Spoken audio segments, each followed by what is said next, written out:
We had the stage. Check 1, check 2. Check 1, check 2. We had the stage. Check 1, check 2. Oh, there we go. Check 1, check 2. I think I'm audible now. Stage. Check 1, check 2. Oh, there we go. Can everyone hear me? I think I'm audible now. This is mad frustrating. I'm telling you, that was crazy. That was crazy. Thank you for sticking around, guys. This is really annoying. That was crazy. Let me just turn down my monitor quickly. What a start. Hello, everyone. Thank you for joining me. I think it should be safe to change the view and you should be able to still hear me. I'm just monitoring. It is safe. Okay, we're good. All right, guys. So first thing I need to do, or I need you guys to help me to do. No, I'm going to do it myself. I'm just going to quickly share the link to this live stream in the other chat for people that were there or who might end up heading there, because I had to cancel a live stream because I thought it wasn't working.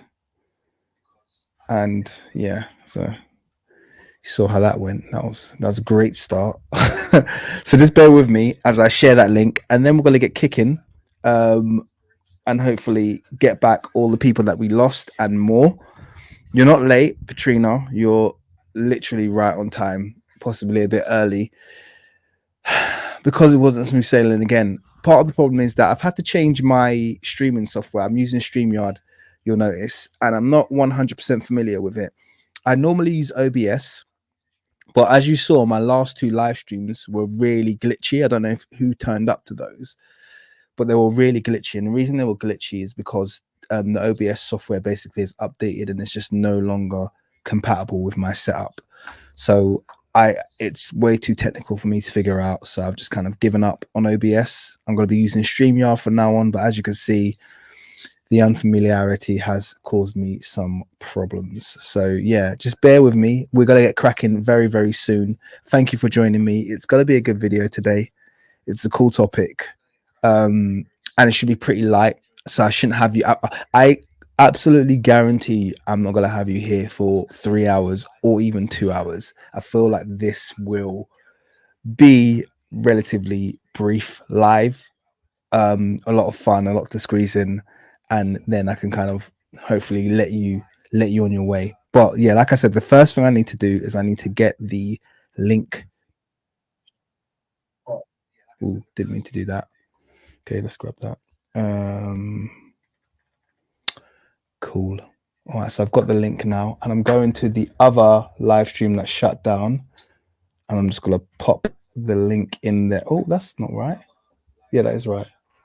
Oh, nice. I wonder if I could put it in. I'll have to put it in the comments now.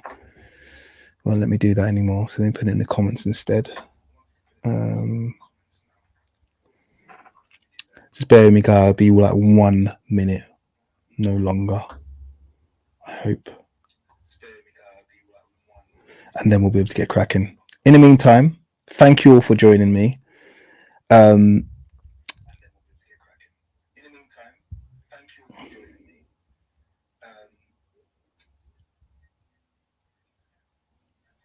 Here it is. Okay, so this will be, I hope this doesn't end up being one of my most viewed videos with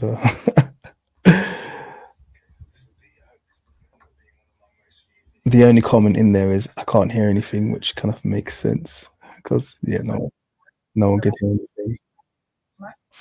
Wait. Okay, here we go. So I'm just popping in the comment now. There's the link in the comment section. I'll do another one. I'm going to spam it 3 times. And I'm actually going to put it actually in the description as well. There, boom. All right, done. So now I've put that link in the comment. So anyone who goes to the other one can still come to this new one. And now we're going to get started. So good times. All right. Hello all.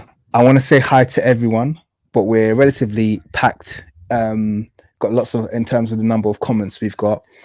Can't believe I managed to screw that up, to be honest with you.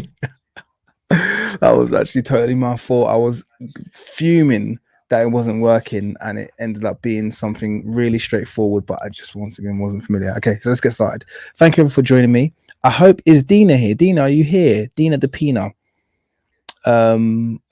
You were in the other live stream before we got kicked out. I hope you got the link.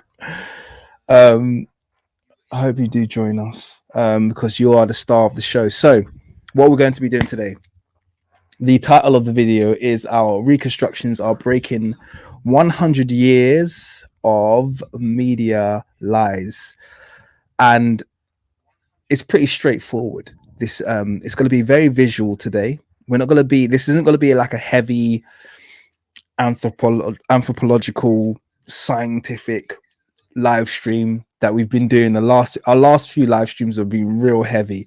If you go back actually through my videos, through my lives, they're all like 3 hours, 3.5 hours, 2 hours, and really long, heavy live streams. This isn't that. Today is going to be much more kind of light, much more visual, and to be honest with you, my favorite subject, which is reconstructions, it was the kind of founding, or the foundation of this channel being formed, was my reconstructions. Many of you are here because you saw my reconstructions first. That was one of the things that brought you here first. And I think a few of my newer subscribers might be kind of a result of some of my other content, or maybe some of my papers, or maybe some of my documentaries that I've released. But before all of that, it was literally just the reconstructions. So I'm not here alone today as a reconstruction artist. And it's funny, a few live streams ago, I've spent my time in open debate with a mainstream Egyptological reconstruction artist who you guys will be very familiar with at this stage. And, you know, soundly, I would say, rebutting, debunking, and dressing down what I think is his very inaccurate work. But that was a negative. Today's a positive day, because we're going to be focusing on a reconstruction artist whose work not only do I think is very good, I actually totally admire it. I'm a massive fan. So she's in the chat. Her name is Dina Depina in the chat. I think she has a YouTube channel. I'm not sure how much content she's got on there at the moment, but I am telling you guys right now, this is one talented reconstruction artist. She's done some of her reconstructions so well that there were ones that I was going to do that I've kind of thought to myself, I'm not going to do that anymore. That's how good she is. She really is fantastic. So what we're going to be doing today is we're actually going to be doing a bit of a comparative, or a reconstruction comparison, because one of the things I've really liked to see is that so here's a test for how OG you are, because someone put in the comments that they're an OG subscriber. Who said that? I think it was RJ McKenzie. If it was, I know RJ McKenzie is an OG subscriber. I've got a few in the chat right now. But how OG are you? Who was here when I did my video comparison of with Bas Utowicz? Let me know if you've seen my video where I compare my reconstructions with Bas Utowicz. I think just me said yo. So I think that was I was here. Yeah, it was RJ who wrote the comment. RJ, were you here for my Bas Utowicz? Petrina definitely was. Just me was. Macy was. Yeah. Brian, were you there as well? I didn't even know, but yeah, wicked. So you were there. Mark, a few people. Price said that they were there. So yeah, a few of you guys were there when I did that. That's like real OG stuff, because I think I'd done that like about nearly a year and a half ago now. So that was a long time ago. So yeah, we've definitely got some OG subscribers. And I really enjoyed doing that video because we got to do a live comparison of a reconstruction artist who I felt was doing the same thing as me, and that was honoring the art of the ancient Egyptians, which I think is just really so important to do. One of the big things that Egyptologists and the modern Eurocentrists and the modern Arab centrists get away with is basically coming up with really stupid reasons as to why we should be ignoring Egyptian artwork. I on my TikTok, I got into I don't really get into a back and forth, but someone left a comment on one of my reconstructions, and it's the usual comment that you guys have all heard before. Oh well, the pharaohs, they like to make themselves look much more beautiful than they did, much more perfect than they did in real life. So we can't take we can't take their statues seriously. And I'm like, I'm sorry. And this is the question I ask everybody who makes that stupid statement. I was like, can you show me a portrait of a monarch done in history that doesn't make them look better than they did in real life? Show me one. Can you show me a photo from your flipping Instagram stream that doesn't make you look better than you look in real life? So everyone acknowledges the fact that they like to look their best when they have their photos and their portraits taken. Everybody acknowledges that a little bit of touching up is okay, it's acceptable. Yeah, no one's gonna judge you for removing a couple spots from your favorite profile photo.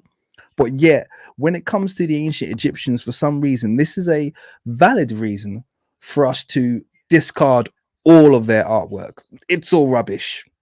Put it aside. What are we looking at their artwork for? It's too perfect. It's like, what a stupid reason to discard perfectly good artwork. And what I love about the exercise we're going to go through today is you're truly going to see how accurate the ancient Egyptian artwork is. You're going to see statues brought to life, and as you've seen on this channel before, but you're going to see different ones and a different style and a different approach, and it's going to make you really appreciate what it is that the ancient Egyptians were trying to portray, and it will also make you appreciate why Egyptology and why Eurocentrists and why Arab centrists do not want the artwork regarded.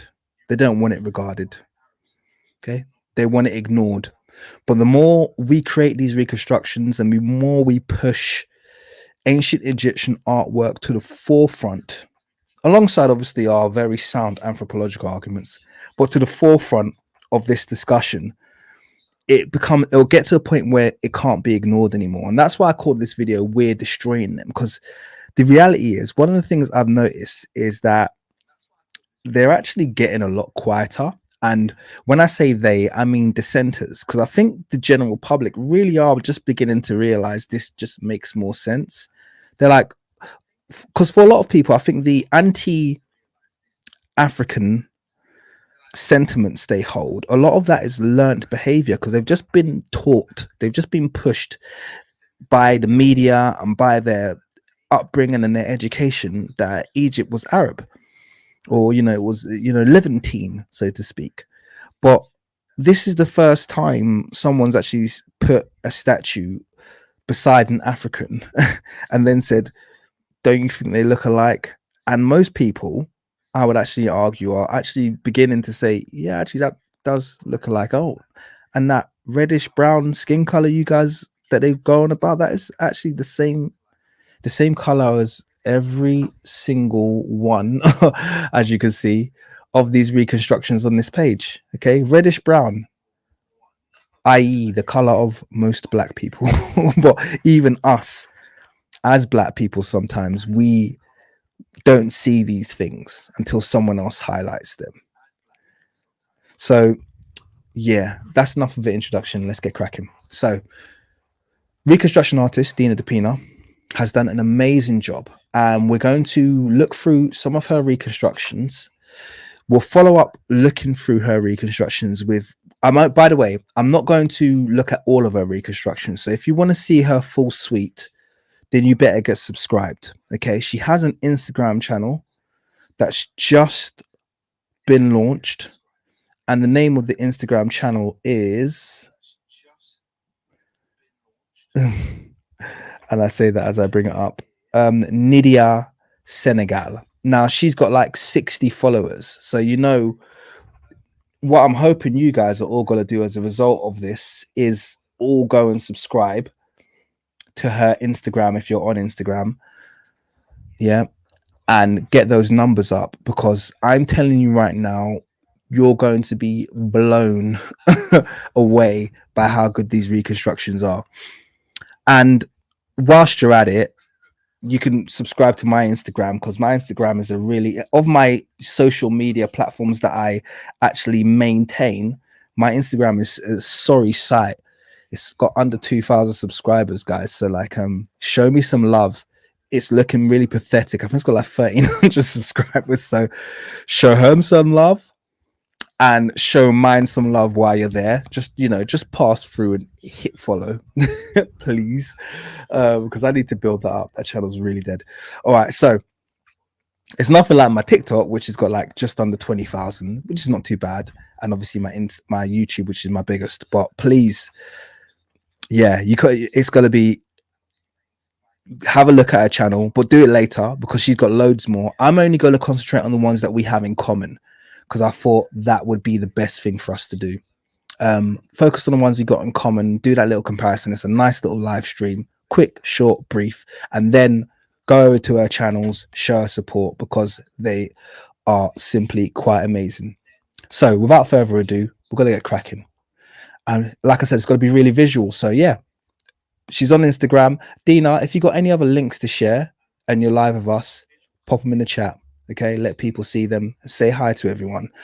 I hope, I know I'm bringing you out here, but you got to take a bow for some of the work that you're doing, because you're literally blowing me away. And at the moment, by the way, I'm not very productive at the moment. I've actually suffering from a toothache. I've had some teeth pulled, which isn't great. So I'm a bit of suffering at the moment, and also I've got some longer videos that are really desperately need to be posted. So whilst I'm really quiet on the activity front, you creating more content is just making me feel really good that stuff is still going out there, even if it's not mine. So yeah, without any further ado, let's get started. I'm going to attack this, by the way, in no particular order. I'm just literally going to grab one of our reconstructions and let you be wowed by how good they are. So let's start with Tut, okay? Because let's be honest, I have revised my King Tut more times than I can imagine. So let's go.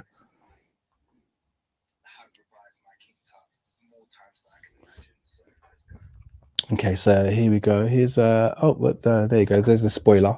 But let's get hers on the screen. So this is a King Tut, and actually the good story is this was the first one of hers that I saw, and I was like, flipping heck, that's good. Yeah, this literally, I was like, this is really good. And those of you who've been in the channel for a long time, I keep revising my Tut. I go back and forth and back and forth, and I'm on like revision number 667 at the moment. I was about to say 666 and lose about half my subscribers. Yeah, I'm on like a high number of revisions at the moment, and I saw this and I absolutely loved it. I'm going to tell you exactly what I liked about it, and tell you what I kind of wanted to learn and borrow from this reconstruction. So what I really liked is that one of the things I really struggled with in my reconstruction of King Tut was actually the cheeks, which I did manage to get bigger, but I didn't manage to quite capture that roundness that she's captured there. And this, to me, to be honest with you, the entire, like, this portion of the face, kind of like cheeks, mouth, is just so good. I was like, wow, this is really, really, really solid. This one looks really, and by the way, someone just said it looks good, so realistic. That's also one thing I like about her reconstructions. They're really very human, and I love that aspect about them. But as you can see, it's a slightly different approach to mine. But as you can imagine, as you can hear in my voice, I don't really care that it's different if it's accurate, and it's kind of accurate in a different way. This boy does look very young, and I've always had it in my head that this mannequin was a teen, like an early teen Tut, like maybe like 13 years old or something. So I guess this looks a bit younger than that, because this looks like about like a 7 or 8 year old child. But at the same time, I loved certain aspects and certain features of it. So instantly when I saw it, I was like, okay, I'm stealing some of these things. I actually told her, I said, I kind of messaged her, I was like, I'm going to steal these cheeks, yeah, that you've done here because they're really good. Oh, Dina said he's about 8, so we agree. We agree that this is young, and actually, that age would actually match quite well with, in my view, the head of Nefertim. But yeah, that's a whole nother discussion. Actually, that's another one we're gonna have a look at. But I really, really loved the way this was put together. Now, I didn't change mine completely, but I borrowed heavily from some of the aspects and made a new revision of mine based on this. And that was the spoiler that I think I just had on the screen. So let me just get up so we can do the side-by-side comparison. So this now is mine compared with Dina's. So mine's on the left, and I borrowed, and I'll say that unashamedly, quite a lot of the kind of like bottom portion. So around the cheeks over here, I kept my nose and I actually did some more amendments to my nose, but I loved this area and I kind of borrowed it as well. And I think I also borrowed a tiny bit from the kind of brow area as well. So there was a bit of borrowing going on. I'm not ashamed to say that. If your stuff is good and it works, as long as I get your permission, it's getting stolen. Yeah. So Dina says it's beautiful. So I appreciate that. But the side by side comparison I love because they both look like Tut in their own way, which I really like. What can I say? Absolutely love the work here, and I love the way, in their own way, they really complement each other. Can I just give a big shout out to Kinda Lynch? I think I could put that on the screen here. Yes, thank you very much for a $20 donation. Very generous of you. I really appreciate it. You haven't left a comment. Wish you did. Wish you did. My Tut, well, it says Tut looks pretty, boy. And here, so all right, that's an interesting statement, which kind of leads me on to another line of discussion. So here's a whole nother line of discussion. I've only had this discussion with, I actually haven't had this discussion with my channel before. Maybe I have. When I do my reconstructions, one of the things that constantly happens is I'll create my reconstructions, or kind of like generate lots of images and put them together. I'll make my kind of like compound reconstruction. Whenever I pull my reconstructions into any AI estimation software to either age it or to work on the skin or to do other things, it will always think that it's a woman, which is really weird. Okay. I've got my theory about it. I'm not going to go into that right now, but it always thinks that. So basically, it looks at pharaonic proportions and always assumes woman, which I find really interesting. Now, the reason for that is a whole nother live stream, but yeah, we'll have a discussion about that at some point in the future, I'm sure. Kinda Lynch, I'm just gonna hide your very generous donation, which I really appreciate, so that we can see the reconstructions fully. So that's King Tutankhamun.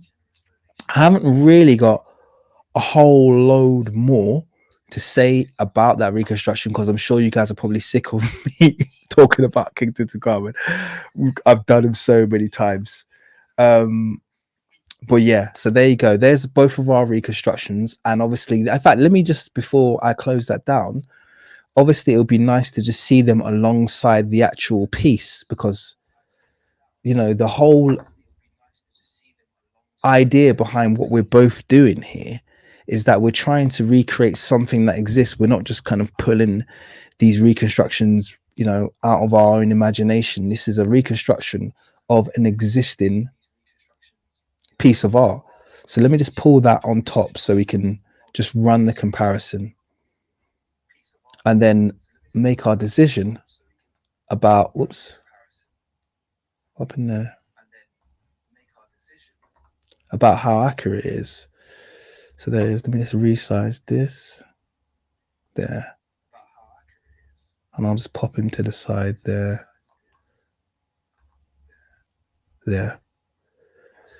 So there you go. You can have it, and let me zoom in actually, so you can see them all side by side there.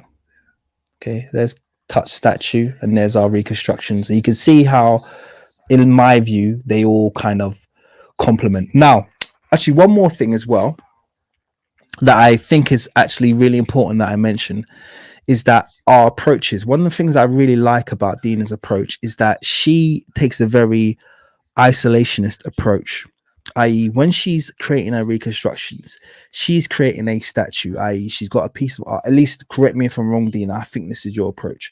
She's got a statue in front of her, and it's her job to recreate that statue as realistically as possible in human form, what she's looking at.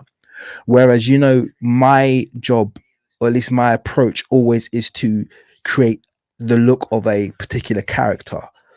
So sometimes my single reconstruction might not look exactly like any statue in particular, but I've taken maybe 10 pieces of art or 5 pieces of art into account. So when you're looking at this, thank you, Dina said yes, exactly. So when you're looking at my King Tut is not sitting in isolation. It has to also be consistent with King Tut's other artworks, which it is. So if you age my King Tut upwards or downwards, age it downwards, it should look like the head of Nefertum. Age it upwards, it should look like his sentinel statues and his other pieces of artwork. And I love the fact that irrespective of our different approaches, there's so much complementary work going on. And I love that, because what it does is it qualifies our work, it qualifies our approach, and it also qualifies the fact that the ancient Egyptians were being accurate when they made their work, which is, I think, one of the things that we really must stand by. Okay. Lots of people come up with different ethnicities that they could be. I'm gonna skip over now, and I'm gonna move on to our next one. So let's look what's next. What's next?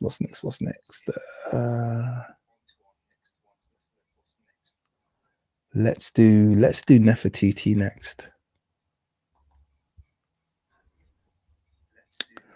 So I'm gonna just close down some of these. Whoops. Before they give me such, let me just close down those King Tutankhamun's. There we go. And we can do Nefertiti next. So this is her Nefertiti, and I'm going to say something right now. You did do her twice, Dina, and I'd already got this one. I downloaded this one already. There is a newer version, by the way, but I haven't got it with me. So if you want to see the newer version, hopefully you've got the link to her Instagram. And we actually realized, me and Dina have got a lot in common. We actually realized she's a perfectionist like I am, so I'd imagine she's going to be doing a lot of these reconstructions over and over again. So at least you know it's not just me. I loved this reconstruction of Nefertiti. Absolutely loved it. She used a bust that I never used, and I'll tell you why I never used this bust. I thought this bust, when I compared it with all the other busts, and you'll see the ones that I used, I always thought this bust, she must have been a bit younger. And the only reason I came to that conclusion is because of her proportions in relation to each other. So the eyes were a bit bigger, the lips were a bit smaller, and it looked like it was Queen Nefertiti, but she hadn't quite grown into her features yet. So I kind of always left it aside, and I did borrow the nose, or borrow a bit from the nose in my reconstruction, but I did kind of steer clear of this one. And I think I actually borrowed some of the face shape actually as well, just for consistency. However, this is a beautiful reconstruction. A lot of people giving their feedback about where they think it comes from. RJ thinks Somalian, Ethiopian. I actually think Samburu. She looks like she's a member of the Samburu tribe of Kenya. That's exactly what I thought as soon as I saw it. But I think it's a wonderful, wonderful reconstruction. Amazing. And what she does as well, Mika says, I have hard competition. Listen, I don't even see it as competition. I take my hats off. Like, this is, you call it competition. You have to understand, this is my dream. Yeah. And I say that wholeheartedly and honestly. This absolutely is my dream. It's my dream that we have skillful people, like skillful artists like Dina, taking up the mantle and producing absolutely outstanding. And what I love about it is that it's not, it's kind of like when reconstructions are this good, it silences the, what's the word, it kind of silences the, it's irrefutable. That's the word I'm looking for. It's kind of like people like, you want to argue, oh, ancient Egyptians weren't this, but and you show them the reconstruction and say, okay, well, what? Show me anyone who looks more like this statue than these people. You know, anyone who looks more. This is an amazing reconstruction. I absolutely love it for obvious reasons. And I love the fact that she's used a completely different statue of Queen Nefertiti, and yet you'll see when I put ours side by side that there is a complementary element to him. I want to say a big thank you to Black Rampage, always supporting, and I really appreciate it. Let me just put your comment on the screen. He says the game changer is back. Roadman. Roadman exclamation. Yeah. I do go a bit roadman on TikTok sometimes.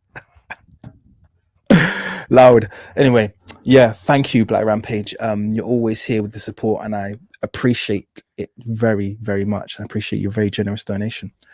I'm gonna leave that on the screen actually because it hasn't actually cut off the reconstruction. So I'm gonna leave it up there for a little while and carry on. So with that being said, I'm gonna now just put our reconstructions side by side. So just bear with me as I just pull up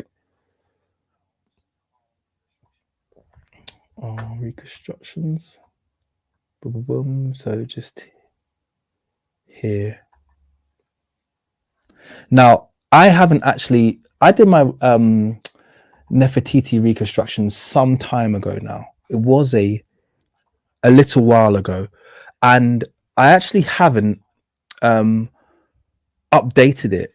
And one of the reasons I didn't update it is because every time I went back to kind of change it, I still kind of liked it. I'm not gonna lie. When I compare the two, I think these are actually really close. I kind of see this as a older version of this one, but is there something wrong with the sound, guys? Let me know. No. I think everyone's, yeah, everyone, I think everyone's still here. So you'll see they had the same facial structure, and they should do. Now, bear in mind, this is one thing I didn't mention. I'm just going to quickly pop. My reconstruction is largely based on, because a lot of my reconstructions are normally a mixture of different source material. But actually, in the case of Nefertiti, I used a few, but I have one that was like the main overarching source, and that is actually the plaster cast, which is actually believed to be a plaster cast of her face. So it's actually believed to be an actual a mold of Nefertiti's face, this one. So I'm going to pop it on the screen. Most of you would have seen this before. Trying to get a good view of it. Where is it? And now I've got a good front-on view of it. That's not the best one. Here it is. Here. So I'm just going to quickly zoom in and shrink this down. So when I did my reconstruction of Nefertiti, this is the one that I used largely, and you could probably see, you could see how these kind of like match each other in terms of facial structure. And this is the face I came up with. And then she's obviously Dina's obviously used a completely different bust for hers, and yet I feel like they're quite close. Yes, they are different. I'm not gonna act like they're completely the same. Like I said, I always thought that bust was a younger Nefertiti, but there's still a complementary element there. One of the elements I actually really like about Dina's one, apart from all of it, to be honest with you, is the nose. If I was to revise one thing on mine, I think I didn't quite nail the nose. It's got a slight upturn towards the tip, and I think this is much more accurate. If I look at the various sources of Nefertiti's artwork, which I'm not going to go through all of them right now, but Nefertiti has many. So let me just quickly show another one, actually, just so you get an idea of the kind of different pieces that I looked at when I made my one. So you can see Nefertiti has a grown Nefertiti, at least, actually has quite broad lips in a lot of her artwork. And that's what made me comfortable. And you can see the cheek structure is quite similar over here and so on. So these were the pieces that I used, but I still think in spite of all of those kind of differences, the fact that they're so close actually really encourages me once again. Shout out to Sir Facton once again for generous donation. Much appreciated. Let me just pop that on the screen. Says they look like the same person with two different facial expressions. Both of you did an excellent job. Thank you very much. Much appreciated. But yeah, I love the work and I love this reconstruction. Like I said, it knocked me off my chair so much. Yeah, that's it. So yeah, that you can see the source material that I've used for mine, the source material that she used for hers, different source material, quite similar outcomes. And I think that once again speaks to the fact that you have these nobility in ancient Egypt getting their portrait taken at different eras in their life, and then people are surprised when their artwork looks different between the age of like 15 and the age of 40. Oh my gosh, look, these can't be the same. Like, it's the same person. Okay, they've just gotten older, slimmer, fatter, taller, shorter. You know, these things happen. They were human. Okay, they were people, and that's exactly what happens. You know. So yeah, wonderful reconstruction there. Really knocked me off my chair. Yeah, let's move on. And by the way, guys, stick around to the end because there's actually a bonus reconstruction that you're gonna love. That's actually not ancient Egyptian, but we happen to both have done that as well. So yeah, stick around if you want that. Let's move on.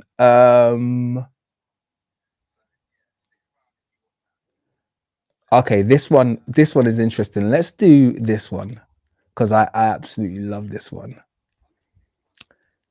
Now, first thing I'm going to ask actually the chat is, does anyone know who this is?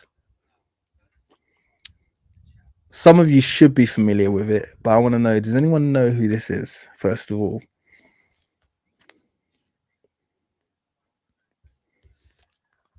Rick J. Macy, quickest off the mark. Amenhotep III, absolutely right. So this is Amenhotep III, and this statue is in the Louvre. This isn't the photo I took of it. I've actually taken a photo of it. I've shown it to you guys many times. And those of you who were, when I did my reconstruction of Amenhotep III, those of you who kind of see my videos walking you through that will know, actually, ironically, out of all of the reconstructions I did, this was the only statue that I actually omitted. I omitted this statue, and I omitted it because it was I don't want to say the lips were too big, but I did omit it because the features were sat kind of outside of the extremes of the averages that I had gathered. And so I thought, well, if I use this, it's going to throw things out. But I'm going to put my hand up here and say I could have been wrong there, because obviously, first of all, Dina has done this amazing reconstruction. And when I saw this reconstruction, I was like, oh, wow, that's actually not far from my reconstruction of Amenhotep III. Now, bear in mind, we've already spoken about the fact she's just recreated the statue. Okay.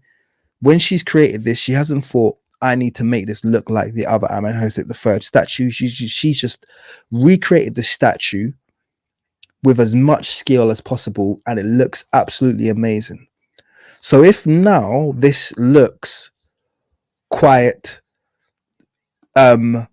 familiar or similar to Amenhotep III's other statues, then once again, it's that big tick, okay, that big kind of kudos top marks to the ancient Egyptian artists for managing to capture that realism. So I actually had a reconstruction where it had not the same but similar-ish hair, and I want to just kind of put them side by side to show you my reconstruction alongside hers. Once again, not identical, but this did kind of knock me off my chair when I saw these side by side. Now, bear in mind, I use completely different source material. Completely different source material for my Amenhotep III to hers. But when I saw these two side by side, I was like, hey, that's pretty darn close. You know, that is pretty darn close. And bear in mind, even the hair I got from a different piece of source material. So I'm going to just quickly show you some of the material that I used to get there.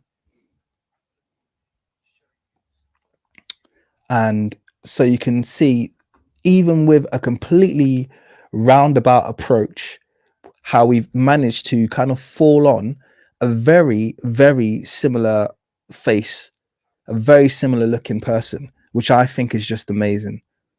Okay. Let me just quickly pull up my Amenhotep III source material.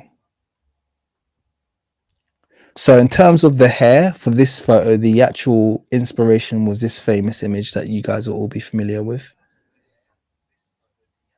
Is it open? Okay, so it stopped open. I've got too many windows open. So it's this little famous image. This was my inspiration for the hair in that image.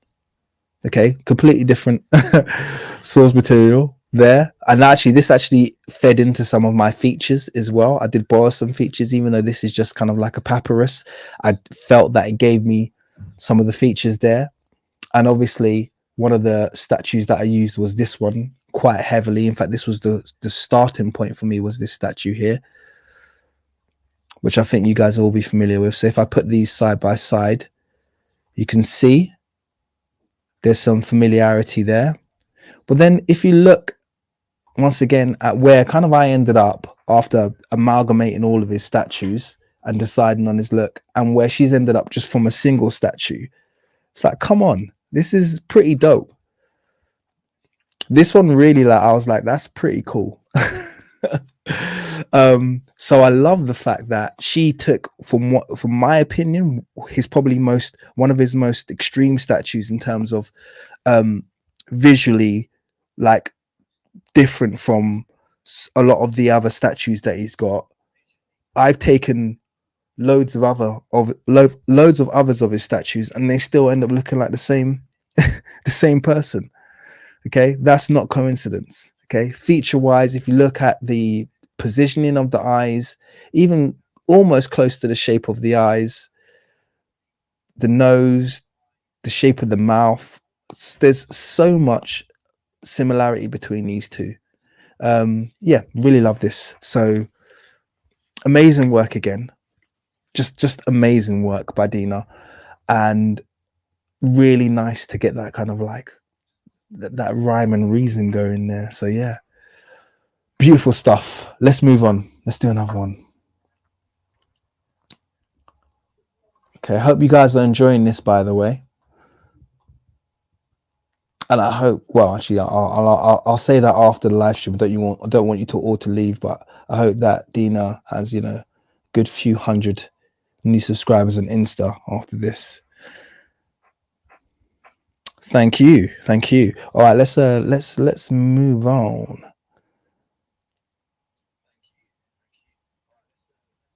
Let's move on to the next one. Oh, okay. So the next one, I already told Dina when I saw this one, and I'm not sure if I've got the latest one. I think I do. When I saw this one, honestly, like, it's the first, like, I literally got goosebumps. I'm not gonna lie. I literally got goosebumps when I saw it. I was like, oh my God, damn, this is sick. Let me close down these, actually. Otherwise, I'm gonna have trouble opening them up. Boom, boom, boom. Okay. Thanks for your patience, guys. And thank you, Macy, for your very generous donation. Keep up the great work. We are trying. I like the fact I can say we now as well. We are trying. This one definitely gave me goosebumps. Let me put it on the screen so you can see it. So this is Queen T. And when I saw this, I was like, oh man, she nailed it. Damn. When I saw that, I was like, oh my gosh, she has actually nailed it. Because once again, Queen T is one of my most revised pieces of work. I'm just going to hide Macy's comment really quickly. Queen T is one of my most revised pieces of work. I've gone back and I've revised it so many times, and I've gotten closer and closer and closer each time. And look, I'm going to put my hand up. I haven't got this close before. This was like, it knocked me off my feet when I saw this. I was like, this is amazing. And what I really loved about it is, and I think I explained this to her, is that the lower portion of the face of Queen T is always kind of like pushed forward. And I've never managed to capture that kind of like the way the pointing with the lips thing. Remember, I think I mentioned that before. You know how like African people, African mothers will point with their lips. Like, Queen T's kind of got that permanent kind of like prognathism where she's kind of like, go on, pick it up. You know, she's got that. She's got that. And I've never been able to capture it. And I saw this reconstruction. Actually, this is one of the early ones I saw. Probably it might have been like number 2 or 3 of Dinas that I saw, and I was like, oh my god, that is banging, absolutely amazing. Literally, this one gives me goosebumps because I was like, yes, this is it. This is it. I love it. I absolutely love it. And I think you guys are seeing what I'm seeing and how good this reconstruction is. It's just so good. I don't know. There's not much more I can say. I just absolutely love this reconstruction. Just really, really, really love it.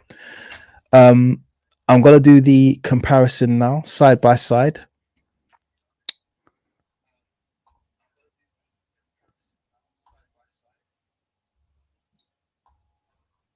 And I've always been used to having the closest reconstruction to Queen T. But I'm happy to sit down in second place in this occasion because this slaps. So here's the comparison. And I still really like mine, but I'm also very happy and open to say I like hers better. I'm not gonna lie, you know, I'm gonna say straight up I actually like hers better.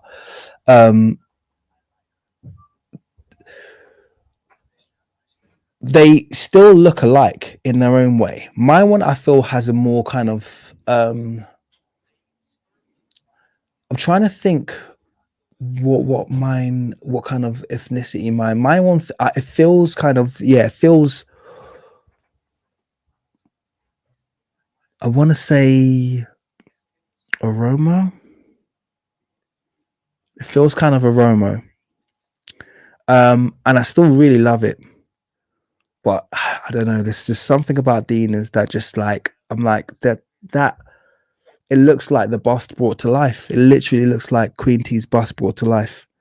But I love them. I love them both. I love mine still. I'm still gonna love it. I haven't decided exactly how much of Dina's I'm gonna steal yet. But you know, I don't know. It's just great. I love it. So yeah, there you go. We both use the same source material for this reconstruction, as you obviously both know. We both used the bust of Queen T, and I said this from day one when I did the first reconstruction of Queen T. It's like, in fairness, when we look at Queen T's bust through logical eyes, this is probably one of the most lifelike pieces of artwork from the ancient world that's ever been created, and the fact that we even had to create a reconstruction seems almost superfluous and a bit stupid, doesn't it? When you look at the bust of Queen T, which I'm just going to pop on the screen, and how lifelike and realistic it is, it's like, why did we even need to Like, why was it necessary to create a reconstruction of this when it already looks like a person? But hey, what can I say? If he once again, I'm just gonna quickly pull it side to the middle. Look at that. Nice. I mean, I always thought, wow, mine's really close, but damn, look at that. That is just so good. So yeah, what can I say? Um beautiful reconstruction there. Absolutely beautiful. Let's move on. Let's move on. I don't think there's much more to feed there. Let's actually do a bit of a backtrack, and we're going to go back to Tutankhamun again, I believe, if I can find what I'm looking for.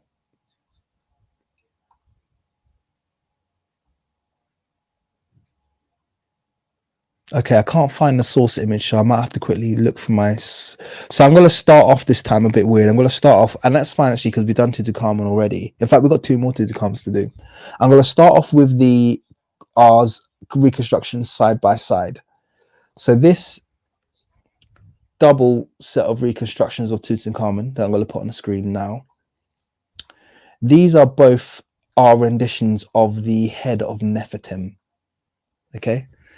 So these are reconstructions of the head of Nefertem. Dina's on the left, mine's on the right. Once again, beautiful reconstruction. And I'm just going to find the head of Nefertem to be able to, so I can pull it alongside. Bear with me. Boom, boom, boom, boom, boom.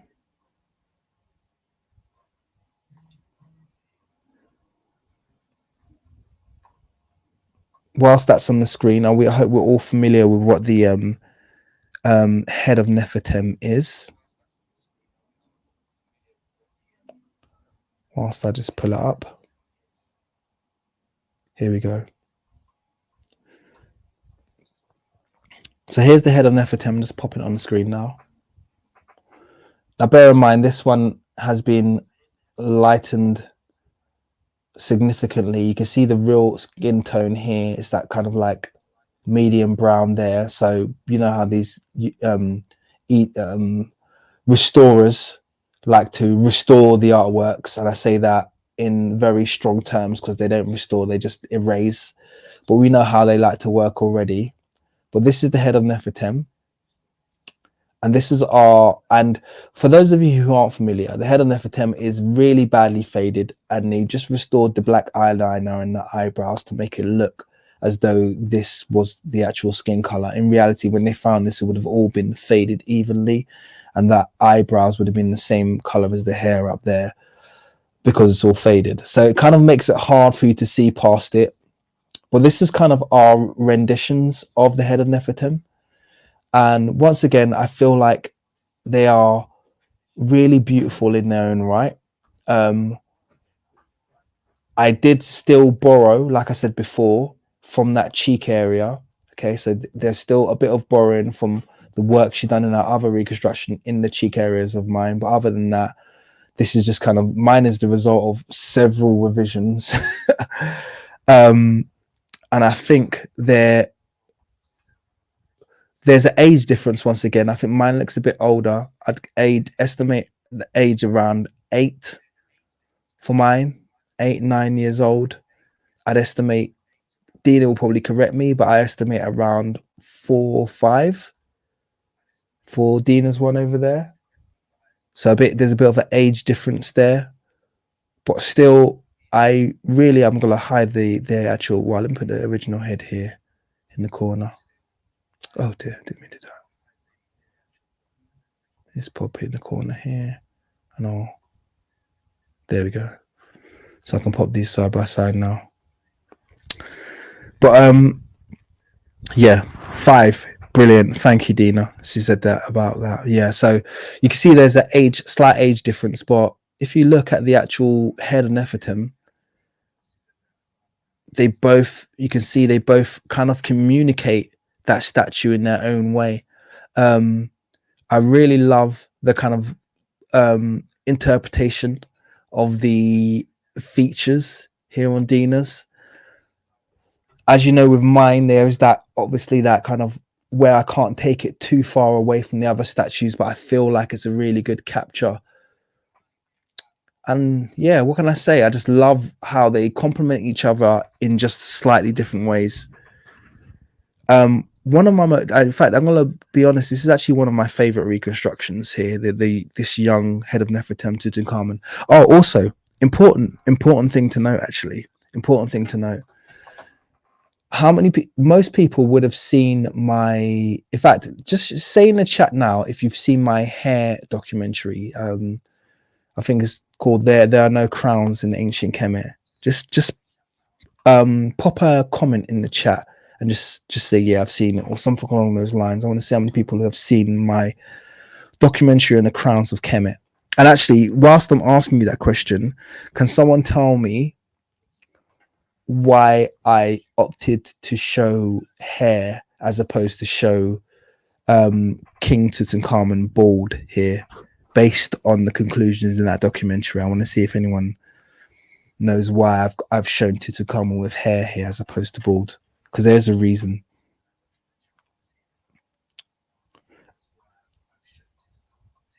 Can I just give a shout out to Zazla R for your very generous $5 donation. Grateful for all your amazing work, King. Thank you, and thank you for being here. It's actually really happy to be live. It feels like it's been such a long time. And I'm glad that StreamYard is working, because at least I can go live still. Saw it and shared it, and I'm sure you did, Nerd Large. I appreciate it. No crowns, just hair. Good. But why have I shown the head of Nefertiti in particular with hair? The hair was a crown. Spot on. So actually, let me embellish that question with a bit more information by showing you this view of the head of Nefertiti. Okay. And someone tell me what my perspective is on this. Someone tell me what's my perspective, because a lot of people you probably won't know unless you've watched the documentary what my perspective is. Yeah. Let's see. It's the blue crown. It's trichology. Yeah, I'm getting the right word. Someone said head binding. That's not my view. Afro. Okay, there you go. Slick insider. I think. Yeah. So and Law Williams said the shape of the head is due to the hair. Yeah, that's my perspective. So I'm going to show you one more image. Okay, this image. Okay, so this is Queen Rosalie Chikanda of Rwanda, last queen of Rwanda, and you'll see she has almost identical head shape here to King Tutankhamun here. And one of the things that led me to believe that this was a depiction of hair as opposed to his skull was because obviously we have the skull of King Tutankhamun, and although he's very dolichocephalic, there's no evidence that his head was shaped like this. It certainly doesn't come up at the back like that. So his head was long out there. So what then would have caused the head to rise like this? And my conclusion is that it's a form of Amasunzu, or this one had this particular name. It's called, God, I'm trying to remember the specific name of this hairstyle. Can't remember. Have to go back and watch my own documentary. But yeah, it's a form of basically hair shaping, and I believe that's what was being depicted here. Now, because it's faded, it looks like, oh, it's kind of like a low shave, and I don't believe that was the case. I think this is a depiction of King Tut's hair shaped in the form of a crown, because the crown often was just the hair, so it'd often just be a uraeus with the hair, and that's what was being depicted. So that's why I've depicted him here, long story short, with hair, because I believe that peak there this wasn't just a weird head shape. I actually believe it was his hair, and I think there's a few steles to support that as well, particularly in the Amarna period, where you see a lot of things that look like funny shaped heads, but they're actually just their hair shaped with their crown, which would just be kind of maybe a piece of fabric sitting on top of the hair. So yeah, just that there. So I just want to kind of like run through that really quickly so you guys understand why I took a different approach. I didn't show him with a bald head. Yeah. So there you go. Let's move on. Let's do another one. We've got a few of these guys. I actually can't believe how many we've done. Dina's asked, do you agree hair is challenging in graphic art? Very much so. Very, very much so. I'll tell you all the things I find challenging. I find hair challenging. I find uniforms really challenging. And that's only been able to, I've only started to get those better recently.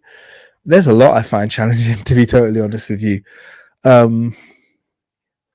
Yeah, I find it all challenging. But I guess that's what makes it satisfying when we actually complete these works of art, because I guess people don't know how much work it takes to get to a finalized reconstruction. And I appreciate there's someone who's making these wonderful reconstructions who understands the process. Although I have to say, Dina, you do churn them out quite fast. So yeah, definitely got a knack for it. All right, moving on. Let's do Tut again. Let's finish with Tut, because we've done now mannequin Tut, we've done head of Nefertim Tut, and we've got one more Tut to do. And here we go. I'm just going to put this on the screen because this is another one that kind of like blew me off my chair when I saw it. I was like, wow. So here is a reconstruction of the golden mask, and I was like, wow, that bangs. Absolutely slaps. So yeah, I saw this, and as you can imagine, I was really, really like amazed. But what I liked about this, once again, is she's got actually the 3 ages of Tut that I've focused on just happens to be the 3 ages of Tut that she's focused on, which is really, really amazing. And I actually, another thing I got to give her a big shout out for is this plaited beard, excuse me, which I thought was a really nice touch. A lot of people have asked me to put my interpretation of that beard, and I think I only done it once. I did it once with Josa, and I never did it again because I didn't feel like I nailed it, and I wasn't confident with what I depicted. And the irritating thing actually is that these are very consistent in African monarchs, not just in ancient Egypt, but right across the Sahel and over across into West Africa as well. This trend of this kind of like long plaited beard can be seen a lot, and actually in Dogon have it as well. You can see it in some of the artwork in Ouagadougou. So lots of different places where you see this artwork with African monarchs showing this kind of beard. But the annoying thing is, all we have is the artworks, but I haven't seen a living example of it yet. Not to this extent. So I think she's done a really good job at kind of estimating what that beard may have looked like, or at least a starting point. It's kind of like a bum flash version of the beard, but it's really cool. It's nice to see. So yeah, when I saw this, I was like, brilliant. I love the way she's captured the face, the shape of the face, the kind of like protrusion, that prognathism be captured really well. The cheek structure looks really similar. And here we go. So let's do a comparison, because I was actually quite struck at how close the comparisons were. Now, bear in mind, my King Tut, guys, you already know the process when it comes to how I created my King Tut. Once again, the main piece of artwork I used was his statue at the Louvre, but then I used multiple statues. I used both of his sentinel statues to help me around shaping the nose. I used I used quite a few different pieces of artwork. I even used some of his Schwabtes when it came to shaping this. But we've got 2 approaches of Tutankhamun, same age, I would say. I would estimate that these are roughly the same age and really similar I mean, if you look, they're really similar. The only difference I could look at is that the lips are slightly broader on hers. And actually, one of the things on mine is I would make the lips slightly bigger, but I might not make them as large as this. I might make them slightly smaller than this, because actually, see, it's the thing. I'll be on the fence, because then you got two of the sentinel statues, one with lips like this and one with lips like this. So maybe it's an expression thing. I'm not sure, but I love the fact that these two, I mean, the head's tilted upwards slightly to match the actual statue. But if this was looking straight ahead, these would almost be identical. Honestly, in my perspective, these would almost be identical if they were both looking straight ahead. So I really, really, yeah, I just love this reconstruction. I think it's a perfect facsimile of the golden mask. It looks exactly like it. And these would look exactly the same had I not obviously taken into account different statues, but it still looks like Tut to me. I would still see both of these individuals and guess that they were King Tut. So I really, really, yeah, I love this reconstruction, and I love how these two complement each other once again. Beautiful reconstruction. What can I say? Not a massive deal more to say about that. So yeah, love it. Beautiful, beautiful work there. So that's King Tut out of the way. Let's switch dynasties. Let's switch dynasties, and I think we'll come back to the Almana in a bit. We're gonna switch dynasties, and we're gonna go and we're gonna look at some Middle Kingdom now. Okay, we're gonna look at some Middle Kingdom. So let's pull up this one. Oh, no, don't show. Oh, good. I accidentally clicked on the wrong one. I was gonna do a spoiler alert. So let's look at this one. So this is, well, you tell me who this is actually in the chat. Who is this in the chat? Someone tell me. Let me know. No. Who's this? Yeah, I'm interested to know, why does milkshake gas feel violated? It's not Nama. It is Mentuhotep. Which one? Mentuhotep who? Mentuhotep the second. Well done, Orion.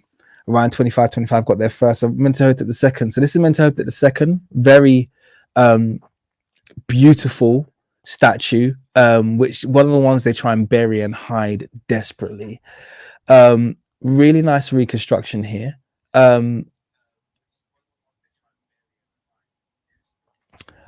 How many people have seen my Mentuhotep II? Because actually, I was looking through my content and I realized I think the only thing I've done for Mentuhotep II is just a short.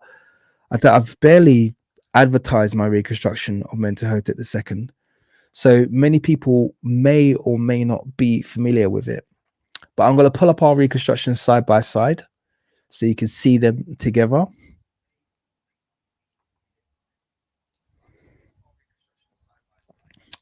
So this is mine, and this is definitely one of my darkest reconstructions because I wanted to unashamedly match the bust as much as possible.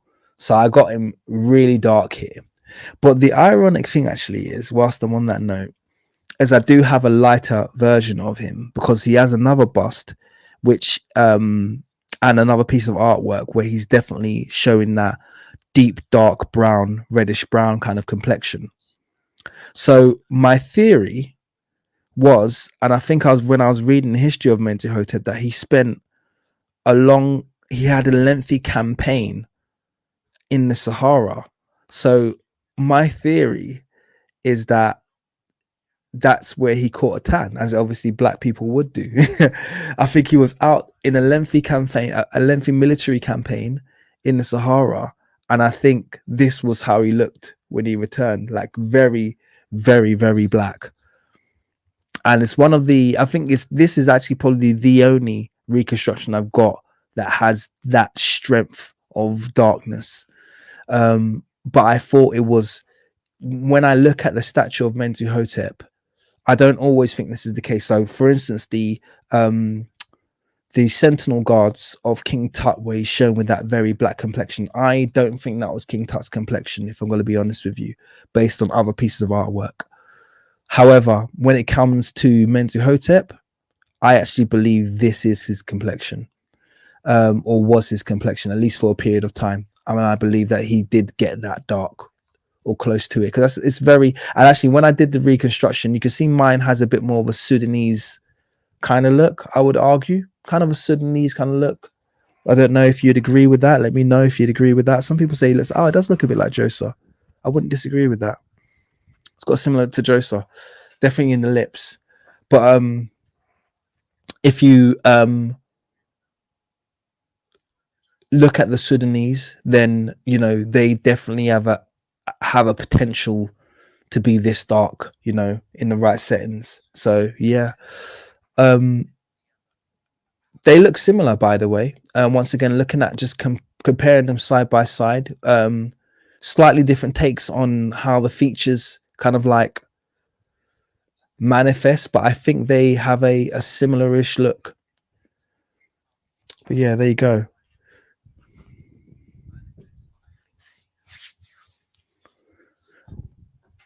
So that was interesting, and actually that's a bit of a surprise one, because this as far as pharaohs kind of like depictions go, Mentuhotep II is quite an obscure pharaoh. So the fact that we both did that, I thought was really cool. Yeah, so there you go. Let me do another shutdown and start again. Okay, let's move on. I want to do another one now.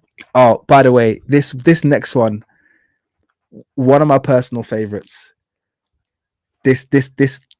All right, let me not talk too much. Let me show you the next one. So when I saw this one, I have to say something. I was absolutely blown away by this one. Someone tell me who this is. And I was blown away for two reasons this time, not just because I thought this was really accurate. That was not the only reason I was absolutely blown away. There was another reason why I thought, when I saw this, I was like blown off my chair.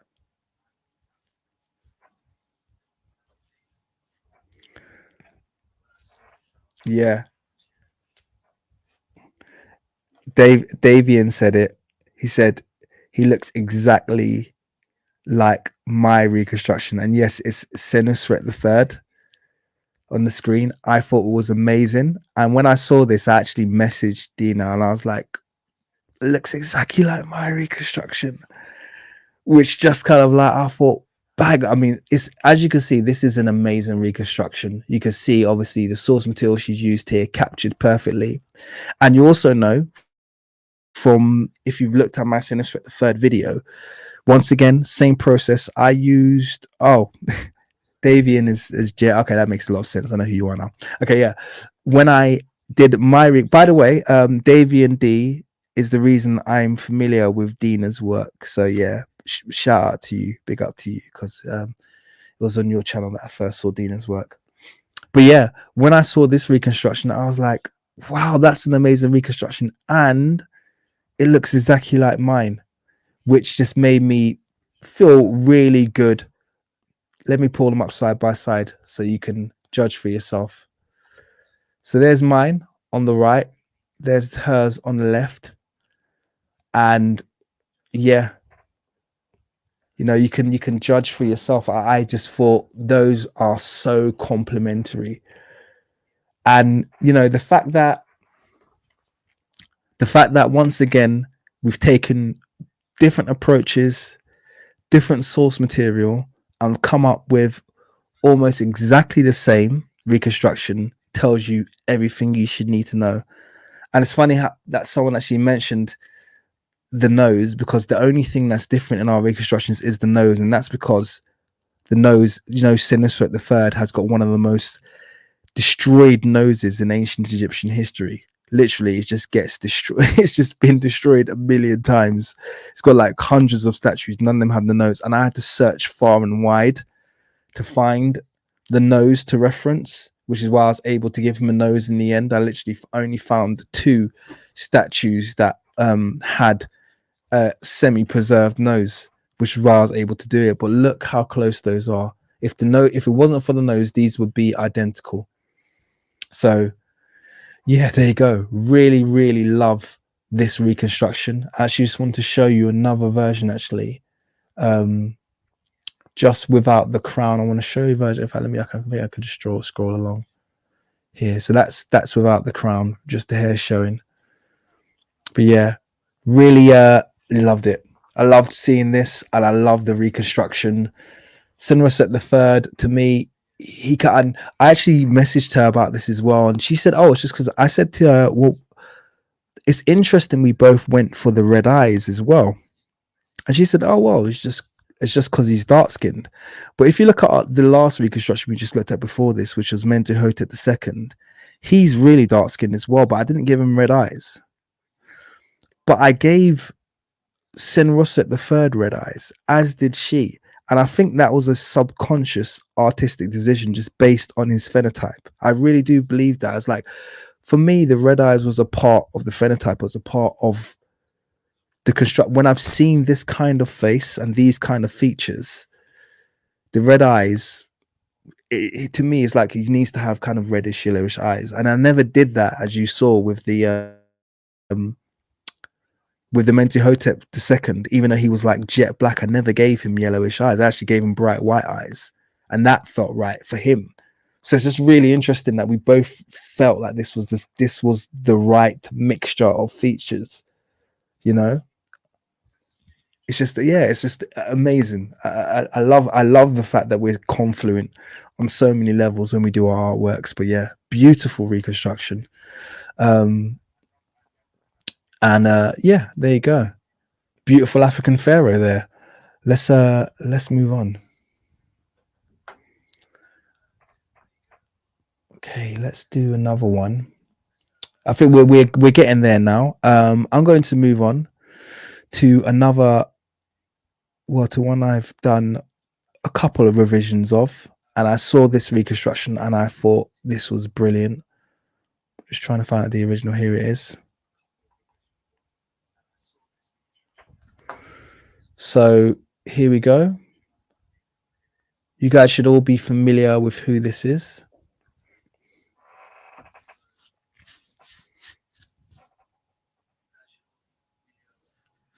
Someone tell me who this is. I'm just going to leave it on the screen for a bit. I know you all know, but you know. Akhenaten, yep, spot on. Really good. Excellent.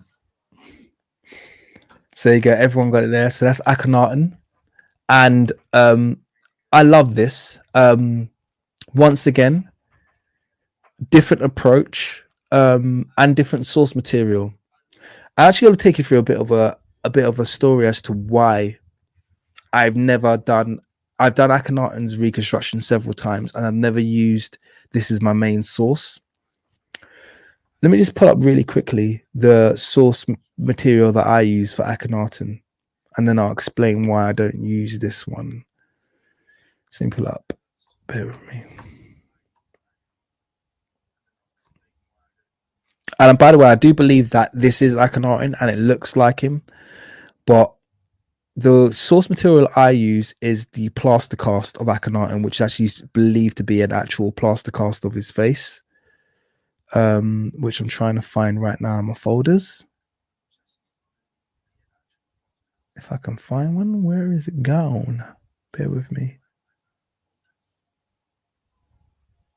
I can only find the exaggerated version, which is really annoying. Let me see if, oh no, here we go. I'll find it in here. So I'm going to pop it on the screen. The only problem with this one is it doesn't have a nose. So this is the one.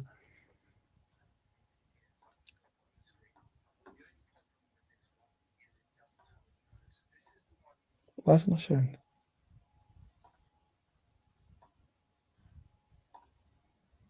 It's weird. Oh, it's not. Oh, there it is. Why is it going underneath? That's weird. Oh, it's crashed. That'll be why. Okay, let me close that down. Let me try another image. Sometimes you get weird images that just decide they're going to crash randomly. Let's try this one. This is a picture that I actually took at the Louvre. There we go. So here's a picture of and this one is actually believed to be a plaster cast of his actual head. So this is a life-size bust of him. And this is what I have always used as my source material. Now you'll see that the two are quite similar, but one of the things that I can't show you now, but I'm trying to make them roughly the same size so you can see it, is that when I actually overlaid this bust with this bust, the eyes are slightly further up. So this one is actually slightly elongated, which doesn't normally happen with Egyptian art. It's normally very consistent, even if we use a plaster cast and compare it with the artworks. Also, the nose in this one has been tampered quite heavily. So basically they've tried to shave the nose down on this one, and you can really see, if you see it from profile view. So that's not actually what his nose looked like. If I'm going to show you a fragment that gives you a really good image of what his nose looks like before it was tampered on this statue, because they've done a lot of shaving. You can actually see it. Can you see where it goes all light? It's actually really obvious this one has been tampered, and that's why it looks a bit wonky, because they haven't done a very good job tampering it. But I just want to quickly pull up a fragment so you can see what his nose, or at least the nose that I referenced, looked like. Bear with me.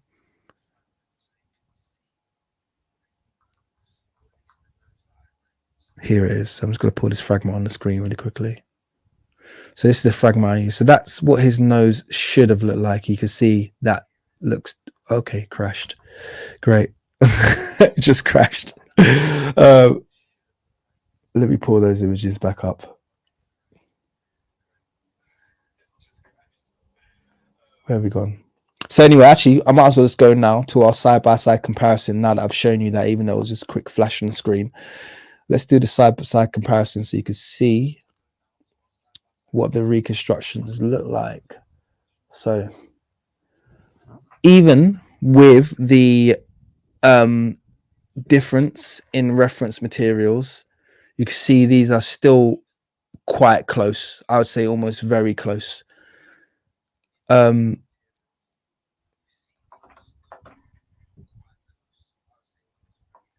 Yeah, I'm not sure what to add. I've got obviously the hairstyle I've chosen here. I've got a couple of different hairstyles I could show you. I could show you this version as well. In fact, this one's a bit, yeah, shows you a bit more of the face.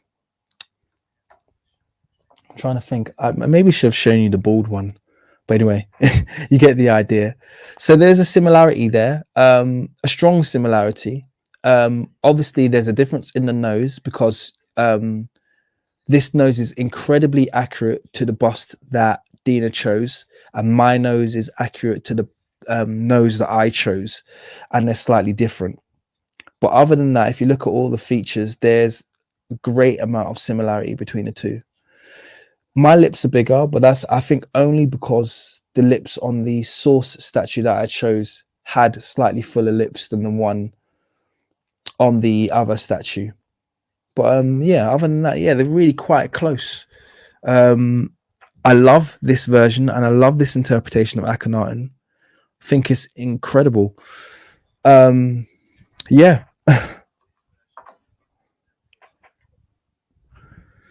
So yeah, there you go. Davian mentioned the mummy. Maybe he's having another conversation, but actually, whilst he's on that note, my reconstruction here, by the way, those of you who will know, I think I've done a post about it. This reconstruction is actually a forensic reconstruction, so that it overlays perfectly with the mummy. So when I say the mummy, I'm talking about KV55. The KV55 mummy fits perfectly in this reconstruction, like absolutely perfectly. Which is one of the reasons why I knew the plaster cast bust was genuine. And it has to either be him or someone within the family for it to be that close. But yeah, there you go. Really love that reconstruction. Beautiful interpretation of Akhenaten there. And yeah, very similar faces, as you can see. let's move on. We're nearly there now. We've done most of them. I'm trying to see which other ones. All right, so I think this now brings us onto our bonus features. So there's two bonus features. All right, and I'm going to start with bonus feature number one, which is this reconstruction. I'm popping onto the screen, and I want to see if anyone can tell me who this is. Obviously, tell me who this is on the left. Beautiful reconstruction, by the way, I have to say. Tell me who this is on the left, or who it's supposed to be, because we actually don't 100% know who this is, but they've got an idea of who it's supposed to be. Does anyone know?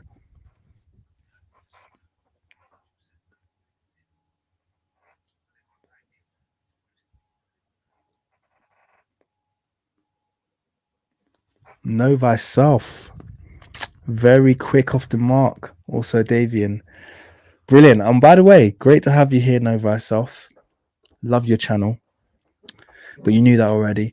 Yes, Amenhotep the Third. We don't know for certain this is Amenhotep the Third. This is another plaster cast, by the way. So this would have been physically what the face of this person looked like. It would have been a plaster. This would have been created from a mold of the person's actual face, and they believe it's Amenhotep the Third. It could be. I'm not sure, but based on that, what a wonderful reconstruction. First of all, I saw this reconstruction, I thought this is a brilliant reconstruction. And then based on that, I said to myself, okay, well then, if this is Amenhotep III, and obviously you guys know that I've done my reconstruction of Amenhotep III, one of the things I did was I aged him up and down. This is when I was having that huge back and forth with Caesar and Marius, because I wanted to cover the full suite of Amenhotep III's reconstructions. And one of the ones where I believe he's older and a bit wider is his bust in the British Museum, where I made him a bit older and a bit wider. Same face, obviously. So I thought, well, let me see if there's any similarity. And I'm going to admit these aren't super close, but it's still kind of like, because I've never been convinced that this is Amenhotep III, because I felt like it was a bit of a divergence from all of his statues. But then when I put these side by side, I was like, okay. So I'm going to show you. This was my reconstruction based on aged upwards and made slightly bigger based on the bust that's at the British Museum, which I'll show you in a moment. And this is it alongside this one. Now, they don't look like the same person, but some familiarity and some similarities did come out. And it made me now slightly more convinced, based on Dina's brilliant reconstruction, that it could be Amenhotep III. It could be Amenhotep III. There is some similarities there. They don't look identical, but it's the same. I don't know. There's something samey. I can't. That's all I could say. There's something samey about them. The eye positioning is almost identical. First of all, they have quite close eyes. In terms of the eye position in regards to the nose is quite similar, and obviously the actual positioning of the features is very similar as well. The width of the face is quite similar. So yeah. So Davian's laughing, but samey is the best word I could say. They don't look identical, don't get me wrong. We're not on some all black guys with the same cutting tip, but there's just something similar going on there, So yeah, I just thought, and that's so. This is her excellent reconstruction has just given me a little bit of a lease of confidence that actually could be Amenhotep III's actual plaster cast. It could be. I'm happy to be convinced, and I wouldn't argue that against it anymore based on that. Dina says half brothers, lol. Yeah, so there you go. Kind of reminds me a bit of Terrence Howard here. I don't know why. There's a bit of a Terrence Howard vibe going on there. Yeah, but there you go. That's bonus feature number one, and now we're on to our final bonus feature, because I think this is our final. I'm just having a quick look through, make sure I haven't missed any others out. No, we've done them all. We've done them all. So we're now on our final bonus feature. And I bet none of you can guess which reconstruction this is. So here we go. Going left field. And we're going to leave Kemet now for a bit. And this one here I had to do because I was like, how on earth did we both do a reconstruction of this person? And I bet you even Dina doesn't know who I'm going to pull up here. I don't think I told her. Cheddar Man, good one. That's on the way, by the way. 42 tribes. Cheddar Man is on the way. On the way. Okay, I'm going to put it on the screen. There we go.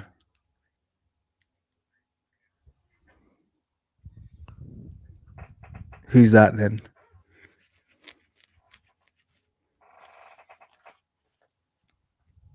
I want to see who's the quickest off the mark. Charlotte. Yep.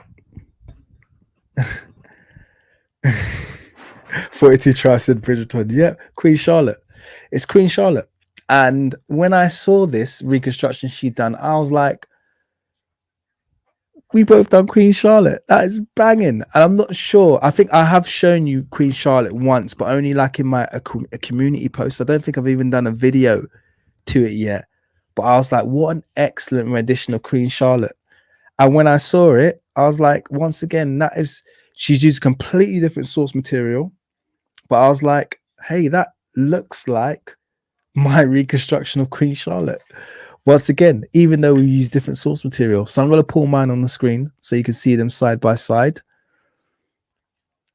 And there, so you can see them. This was my reconstruction of Queen Charlotte. I used different source material. And look at that. That is definitely the same person. To me, that is definitely the same person. So when I saw this, I was like, that is actually so cool. Even outside of Kemet, we are somehow producing something very similar. And I loved it. I love that reconstruction she's done there. And I love the fact that these two complement each other.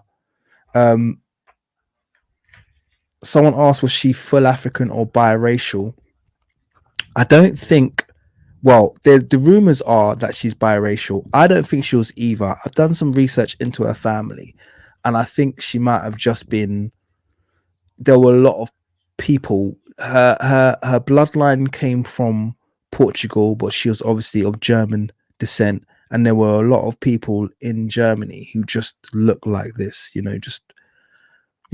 I would say, quite similar to African Americans, where you could just be, several generations light skinned, whereas, there might have been mixing initially to get them there, but Europe would have been full of people like her. And if you look at all of her siblings, they've whitewashed a lot of their posters now. I'm sorry, their paintings now. But if you look deep and thoroughly enough, you'll find that they all have a similar look to her entire family. And I just think it was a long-term kind of light-skinnedness, so to speak. Portugal. That's a good way to put it. But yeah, I actually really, really love this reconstruction. And I think this is a really nice way to actually end the live stream, which I said was going to be short, and it's gone on for 2 hours now. So definitely long enough we can wrap it up. I think this is a really nice way to end the live stream. Outside of Kemet, Queen Charlotte, lovely take on a completely different source material, and still coming out with very, very similar outcomes. So yeah, cool. Really enjoyed that. So there you go, guys. If you're not familiar, I'm gonna put Davian, since you're there, put Nidia Senegal's link, please, to her Insta in the chat. And then after you've put her link in the chat, put mine as well. Please. Oh, yeah. Put the link in. Please do go over to her Insta, subscribe. I'm not sure if you want people to subscribe to your YouTube as well, Dina. Let everyone know. But you need a big following and you need an audience, and your work needs to be seen and shared, because this is, like everyone's saying here, this is important work. It's, thank you very much, Davian. It's very, very important work. The first step often for a lot of people is seeing the correct visualization, because they've spent their whole lives being fed false images by the media. So, that's where you rank the importance of this work, for people to see the correct visual. And then, down the line, if it's necessary, they can come to my channel and get the anthropology or know thyself's channel, or one of the other fantastic channels that are out there, and get all of the sound with our history or whatever it is, and get the sound, base, an argument for, the African origin of these civilizations. But prior to that, let's just get these visualizations out as much as possible. Yeah, and that's it really. I'm gonna stop talking now, because my toothache is flaring up. So Camgiverse also, yep. My toothache is flaring up, so I'm gonna call it a day. I want to thank everybody for joining me. I've had a really fantastic time sharing these reconstructions with you. Dina, thank you for coming online. It's been nice having you on here. You do need to start a YouTube. That'll be really cool. If you want me to be a guest, I will gladly do so anytime. Yeah, thank you guys for joining. Please give your thanks to Dina and show your support and appreciation by hitting follow on her Insta, sharing her work. If you do borrow her reconstructions or mine, please do give credit, not because we're credit hogs, but obviously when you share something and it does well, goes viral, we obviously benefit from, gaining the extra followers, and then obviously that then feeds our work. So I've seen a few people using Dina's work and not giving credit, and it does annoy me slightly. Just it doesn't take any effort to just pop a link in the description. So please do that, but let's get it out there, okay, as much as possible. Okay.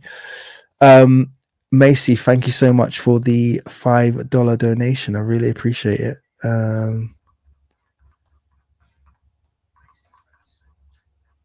So I'm just scrolling through my comments, which are way behind. New comments. Just go. Here we go. And she says, learning our history is the first step to reclaiming our identity. Absolutely. By the way, I've got a really cool set of videos. If you haven't checked, I have a new short about the Timbuktu manuscripts. I have a long video about the Timbuktu manuscripts coming out. And I also have this really long anthology of King Tutankhamun Africanity, so to speak, which is just taken ages. It's actually depressing me how long it's taken. So these are the works I'm desperate to get out. But yeah, new stuff on the way. Zehoven says, finally onto West Africa. Yeah, I've done the Benin Wall thing, which did quite well. Timbuktu manuscripts, which I'm doing quite extensive work into. I've never been kind of not wanting to cover it, but I guess I had so much ground to cover, first of all, with Kemet before I moved anywhere else. Anyway, I'm done. I'm tired. Thank you guys. Have a fantastic evening. Thank you for joining me, and I will see you. Hit subscribe to and give thanks to Dina for her amazing work, and I'll see you guys. Oh, Jim Bob just said reconstruction of West African cities would be cool. If you want to see some reconstructions of Benin artworks, once again, Dina's started that process already, and I'm going to tell you right now, they will knock you off your feet.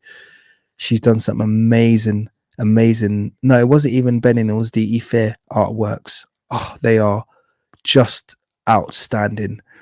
You have to go to her channel. I'm telling you right now, she's really doing an amazing job. So yeah, hit it up, and I'm gonna, yeah, that's it. Thank you, and I hope I do heal speedily. I appreciate that, Dina. I wasn't gonna do the live stream today, you know, because I've been medded up, but I'm okay. The painkillers working all right. Beautiful reconstructions and great work. Thank you, Talia, for your $5 donation. Appreciate that. Let me just pop your comment on the screen. Thank you very much.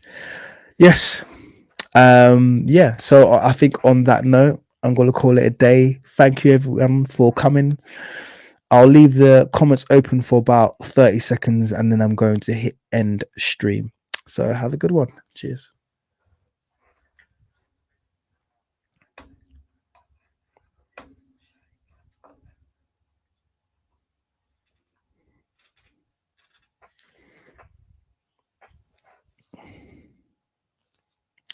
And thank you all. Sorry for those who gave donations as well. Really, really appreciate it all.